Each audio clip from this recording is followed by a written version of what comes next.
sort of like a jigsaw puzzle, because you have to tell the story not just through dialogue, but through music and movement and set design and costume design. All these elements come together for the storytelling.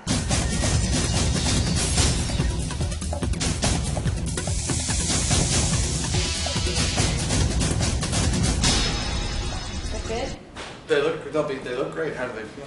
They feel good. We spend a lot of time talking about character and what the motive of that person would be, what the motive of the character is.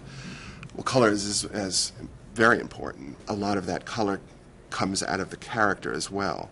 You do everything you can as far as research for that period, so the social history of the time, which would reflect what people are wearing.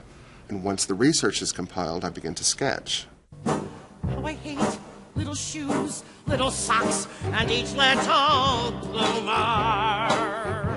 Miss Hannigan in Annie, for instance, she's the matron of a horrifying orphanage in New York City in 1933. So we can talk a lot about the clothing that would be available to her, which she did not have bought a new dress for 5 years. When we first see Annie, it's 3 o'clock in the morning in the municipal orphanage, and she's in rags, basically.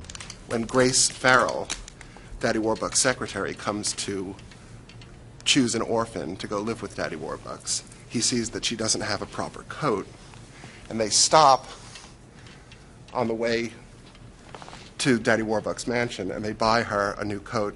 Annie, of course, makes her last appearance in the show in that iconic red dress, and it's the first time in 2.5 hours that we see any red at all in the show. So using concepts like that, I think, helps tell the story. Costumes are built unlike anything you've ever seen. The costumes have to bounce off the floor when you drop them. So they have to be built sturdy enough to tour and to last, even though in some cases they're only worn for 3 minutes a night. I'd say easily over 1,000 pieces.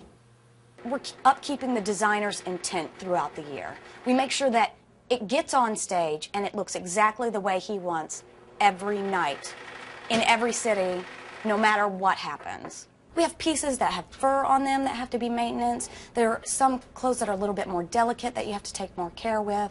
And for quick changes, we have 3 little girls at the end of NYC that come off 30 seconds later from little rich girl outfits right into bloomers and their orphan clothes. So stuff like that is really difficult. So we quick rig it. So in the end, you know, it would look like this, and you'd see, you won't see that it's been changed like that. And then it makes it really easy for the actor to just grab the edge, or for us, the dressers, to take it off of them quickly and help them get into their next garment. This is Annie's signature wig. The actress wears her own hair for most of the show, and towards the end of the second act, she has a very quick change and goes into this wig, which is a very, very stressful thing because it's very quick. We have 1:30 to put the wig on, get her hair under the wig, and she runs on stage, and it's the big moment. We call it the ah moment, where, that's the wig and that's the hair. This is really a craft. You can't do a stock-made wig. It all has to be designed for each person. Being a wig master, the craft is actually really hard for people to learn how to do. There's not that many schools. When you put a wig onto an actress and their face lights up, it can really complete the look, the whole character for an actress.